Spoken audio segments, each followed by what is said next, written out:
Hello everyone, कैसे हैं आप सब। मैं सरोज रब्बानी, हमारे और आपके अपने चैनल BSEB इजी क्लासेस में आप सबों का हार्दिक स्वागत व अभिनंदन है।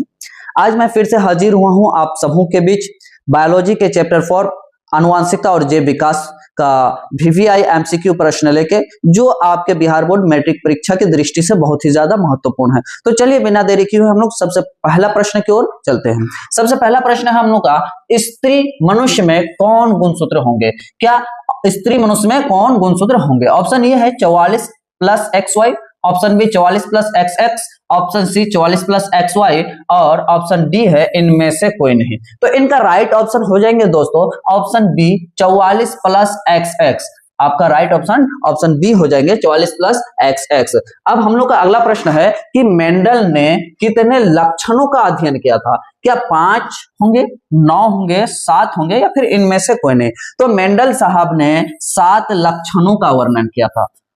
मेंडल ने 7 लक्षणों का अध्ययन किया था। अब हम लोगों का अगला प्रश्न है कि मेंडल का जन्म किस देश में हुआ।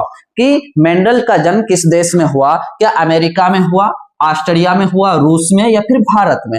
मेंडल का जो जन्म है दोस्तों वो ऑस्ट्रेलिया में हुआ। मेंडल का जन्म कहां हुआ? ऑस्ट्रेलिया में हुआ। आपका राइट ऑप्शन बी हो जाएंगे।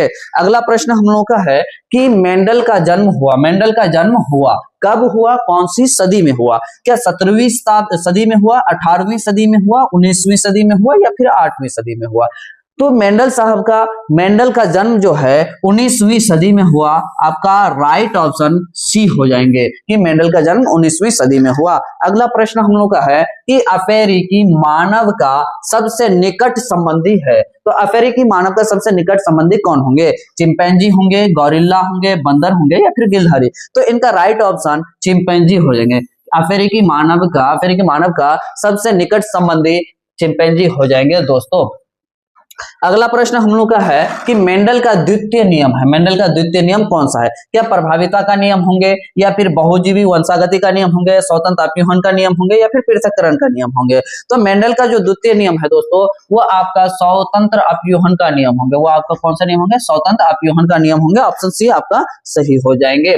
अगला प्रश्न, 2 जीन की वंशागति के लिए मेंडल ने पौधा चुना। 2 जीन की वंशागति के लिए मेंडल ने कौन सा पौधा चुना? क्या सेब होंगे, आम होंगे, आलू होंगे या फिर उद्यान मटर होंगे। तो मेंडल ने उद्यान मटर का पौधा चुना था। कौन सा पौधा चुना था? उद्यान मटर का पौधा चुना था। अब हम लोग का अगला प्रश्न है कि जीव विज्ञान का वो शाखा जिसके अंतर्गत विभिन्नता और आनुवांशिकता का अध्ययन किया जाता है उन्हें क्या कहते हैं। कि जीव विज्ञान का वो कौन सा शाखा है जिसके अंतर्गत विभिन्नता और आनुवांशिकता का अध्ययन किया जाता है। तो ऑप्शन देख लेते हैं दोस्तों, जीवाश्म विज्ञान होंगे, भ्रूण विज्ञान होंगे, आनुवांशिकी होंगे, फिर साइटोलॉजी होंगे। तो इनका राइट ऑप्शन सी हो जाएंगे आनुवांशिकी। अगला प्रश्न हम लोग का है कि मटर के पौधे का वैज्ञानिक नाम क्या है। मटर के पौधे का वैज्ञानिक नाम क्या है? पाइसम सटाइवम होंगे, बॉस इंडिका होंगे, होमोसेपियंस होंगे या फिर हिस्टोलॉजी होंगे। तो मटर के पौधे का वैज्ञानिक नाम पाइसम सटाइवम हो जाएंगे। राइट ऑप्शन आपका हो जाएंगे पाइसम सटाइवम। अब हम लोग का अगला प्रश्न है कि मटर के पौधे किस प्रकार के होते हैं। क्या साप्ताहिक होते हैं, मासिक होते हैं, वार्षिक होते हैं या फिर तिमाही होते हैं। तो मटर के पौधे दोस्तों वार्षिक होते हैं। आपका राइट ऑप्शन हो जाएगा क्योंकि मटर का पौधा को हर साल उगाया जाता है। अगला प्रश्न हम लोग का कि गुणसूत्र किस पदार्थ से बने होते हैं। गुणसूत्र जो है वो किससे बना होता है। क्या डीएनए से बने होते हैं? डीएनए वो प्रोटीन से बने होते हैं, आरएनए से बने होते हैं या फिर इनमें से कोई नहीं। यहाँ देखिए डीएनए कहते हैं डीऑक्सी राइबो न्यूक्लिक एसिड को और आरएनए कहते हैं राइबोज न्यूक्लिक एसिड को। तो आपका राइट ऑप्शन हो जाएंगे हम लोग का जो गुणसूत्र होते हैं वो डीएनए और प्रोटीन से मिलकर बने होते हैं। वो किससे बने होते हैं? डीएनए और प्रोटीन से बने होते हैं। उसके बाद देखिए केंद्रक का निर्माण होता है। केंद्रक का निर्माण कहाँ होता है? क्या डीएनए से होंगे, आरएनए से होंगे या न्यूक्लियो प्रोटीन से या फिर इनमें से कोई नहीं। देखिए दोस्तों केंद्रक का निर्माण जो है न्यूक्लियो प्रोटीन से होता है। केंद्रक का निर्माण न्यूक्लियो प्रोटीन से होता है।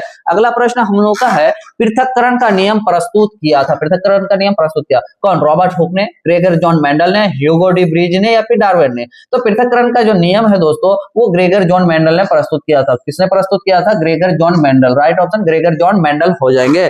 अब हम लोग का अगला प्रश्न है कि एक लंबे टीटी और छोटे टीटी एलील वाले मटर के पादपों के बीच संकरण कराने पर परिणाम स्वरूप संतति में सभी लंबे पौधे प्राप्त होते हैं। तो प्राप्त हुए, क्योंकि इनका कारण क्या है कि सब लंबा पौधा प्राप्त होते हैं। तो लंबापन एक प्रभावी लक्षण है या बौनापन एक प्रभावी लक्षण है, लंबापन एक अप्रभावी लक्षण है, इनमें से कोई नहीं। तो इनका राइट ऑप्शन हो जाएंगे कि लंबापन एक प्रभावी लक्षण है, लंबापन एक प्रभावी लक्षण है। जैसा कि आप यहाँ देख सकते हैं कि इन दोनों के बीच में संकर कराने पर क्या प्राप्त होते हैं।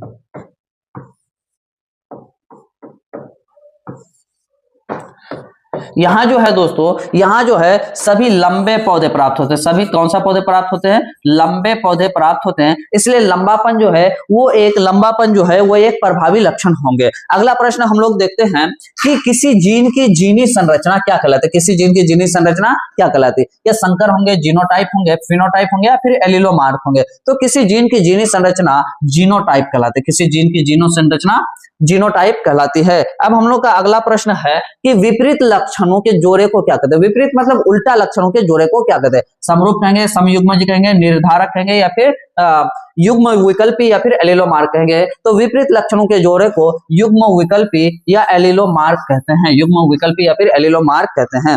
अगला प्रश्न हम लोग का है कि निम्न में से कौन से कारण मेंडल की सफलता के लिए चुने गए? तो देखिए, संतानों का गणनात्मक विश्लेषण प्रस्तुत किया था। हाँ, ये तो सही है। अपने संस्करणों में पहले केवल एक ही लक्षण को बार में लिया, एक ही लक्षणों को एक बार में लिया गया था, ये भी सही है। वंशावली का अभिलेख रखे थे, ये भी ठीक है। तो इनका राइट ऑप्शन हो जाएंगे ऑप्शन डी, इनमें से सभी हो जाएंगे। अगला प्रश्न हम लोग का है पादप का बौनापन। पादप का बौनापन अप्रभावी लक्षण है, तो इसका प्रभावी लक्षण क्या होगा? देखिए दोस्तों, बौनापन जब अप्रभावी लक्षण है तो इसका लंबापन जो है वो प्रभावी लक्षण होगा। तो लाल पूछ नहीं होंगे, ये गोल बीज भी नहीं होंगे, लंबापन। जी हाँ दोस्तों, ये जो है ऑप्शन सी आपका सही है, ऑप्शन सी सही है। ठीक है दोस्तों, अब हम लोग अगले प्रश्न की ओर चलेंगे कि मटर में अप्रभावी लक्षण है। क्या झुर्रीदार बीज होंगे, गोल बीज होंगे, लंबे तने या फिर पीला? तो इस सवाल का राइट ऑप्शन हो जाएंगे झुर्रीदार बीज जो है ये अप्रभावी लक्षण है।